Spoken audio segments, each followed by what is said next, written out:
বিশ্বনবী আরো আগিয়ে যেতে লাগলেন।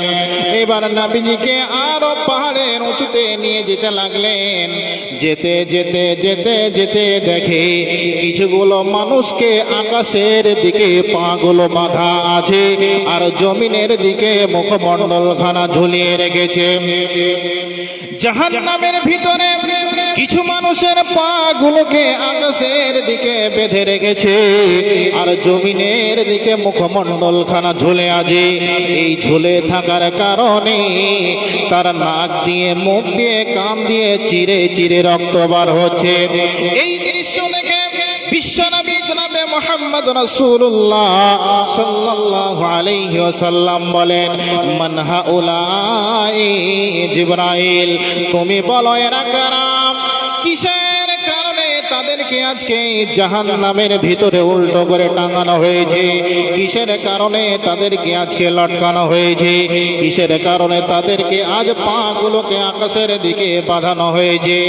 বন্ধুরে আমার, আপনাদের এখানে কি বাজার আছে জানো? সেই বাজারে দেখবেন যারা কসাই করে, যারা কসাই করে খাসি কাটে, খাসি জবাই দেয়, চামড়াটাকে ছিলিয়ে নিয়ে তারা ওই ছাগলের দুটি পায়ের রড ভরিয়ে দিয়ে দোকানের সামনে লটকিয়ে রাখে না? দোকানের সামনে লটকিয়ে রাখে।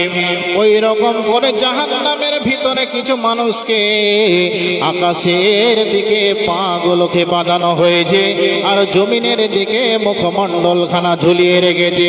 এই দৃশ্য দেখে বলছেন, জিবরাইল, তুমি বলো এরা কারা? কিসের কারণে তাদেরকে এই রকম শাস্তি দেওয়া হয়?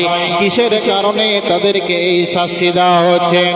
জিবরাইল আমিন বলেন, ইয়া রাসূলুল্লাহ, দয়ার নবী গো, আপনি শুনে নেন, তোমার ওই আল্লাহর সমস্ত নাফরমান বান্দা বান্দিরা, আল্লাহর ওই সমস্ত পাপিষ্ঠ লোকেরা যারা দুনিয়ার বুকে রমজান মাস পেয়েছিল, যারা রোজার মাস পেয়েছিল, সিয়ামের মাস পেয়েছিল, আর সিয়ামের মাস পরেও যারা দিনের বেলায় আহার করেছে, দিনের বেলায় লুকিয়ে লুকিয়ে যারা আহার করেছে, দিনের বেলায় যারা ইফতার করেছে, ইফতারের আগে যারা ইফতার করে নিয়েছে, এদেরকে আল্লাহ জাহান্নামের ভিতরে আকাশের দিকে পাগুলোকে লটকিয়ে রাখবে আর জমিনের দিকে মুখমণ্ডলখানা ঝুলিয়ে রাখবে।